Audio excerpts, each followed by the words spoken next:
Bonjour, nous allons conclure le Tanya d'aujourd'hui, le 27 Nissan 5780. Dans l'Admour Aken d'aujourd'hui, chaque juif, qui qu'il soit, c'est-à-dire quel que soit son niveau spirituel, même si c'est une neshama qui vient d'un monde très bas, d'un niveau très bas dans les sphères d'en haut, lorsqu'il va méditer une longueur, alors une longueur, c'est pas seulement dans l'heure 60 minutes ou 80 minutes, mais il va dans la qualité, il va avoir une réflexion qui va avoir un impact sur lui. Et comme on a dit, sur quoi il va réflexionner, comment de façon très concrète, Dieu remplit les mondes, remplit la terre, il nous regarde à chaque seconde. Chaque seconde, nos actes sont comptés, nos actes sont vérifiés. Dieu, il sait à chaque seconde qu'est-ce qu'on est en train de faire, qu'est-ce qu'on est en train de penser, qu'est-ce qu'on ressent. On est constamment, pas seulement filmé par une caméra, parce qu'une caméra peut voir seulement l'extérieur. Dieu voit également l'intérieur.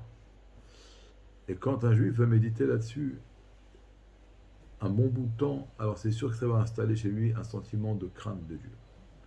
Maintenant, ce sentiment peut s'affaiblir au long de la journée, mais puisque le matin il y a une méditation, une réflexion assez longue qui a créé un sentiment, alors tout au long de la journée, il suffira juste de s'en rappeler et ça va automatiquement nous remettre dans le bain.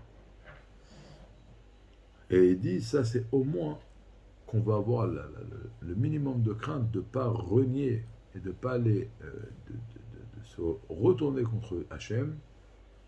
On ne va pas faire une chose qui est contre sa volonté par une crainte, tout simplement, une crainte inférieure. Et on ne parle même pas ici de la crainte d'être puni, on parle de la crainte de ne pas vouloir faire le contraire de la volonté d'Hachem. Alors ça, c'est comme on l'a dit auparavant, c'est comme Rabbi Yochanan ben Zakkai a souhaité à ses élèves, je vous souhaite que la crainte de Dieu soit sur vous, au moins au même titre que vous avez peur des hommes.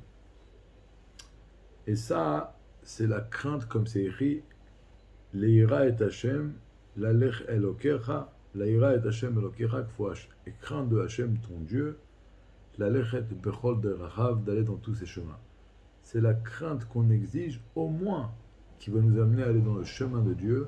Ça veut dire au moins à se comporter concrètement tel que Hachem le veut dans son Shulchan Aruch. Et donc ça, c'est cette crainte inférieure sur laquelle on a dit que grâce, de par le fait que dans chacun parmi nous, il y a une étincelle, un niveau de Moshe Rabbeinu, alors donc cette crainte est une petite chose à atteindre, c'est une chose qu'on peut atteindre assez facilement. Le Da'at, comme dit le Rabbi entre parenthèses, c'est celui qui va relier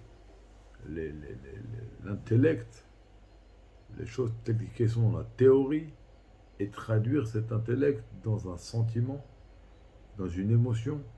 Et lorsque l'intellect va se traduire en émotion, il va automatiquement avoir une influence sur notre pensée, parole et action, sur notre comportement tout au long de la journée. Donc voilà, aujourd'hui on va encore une fois méditer comment Dieu est là, il nous regarde. Dieu dit, écoute, je ne te regarde pas seulement à titre global, mais à titre individuel. C'est très important pour moi, à titre individuel, est-ce que tu prends ma royauté? Donc on a une grande responsabilité, et donc cette responsabilité doit entraîner automatiquement un sentiment de crainte et de responsabilité qui va nous amener à se comporter comme un Kadosh Baruch Hu. Une très bonne journée, à bientôt.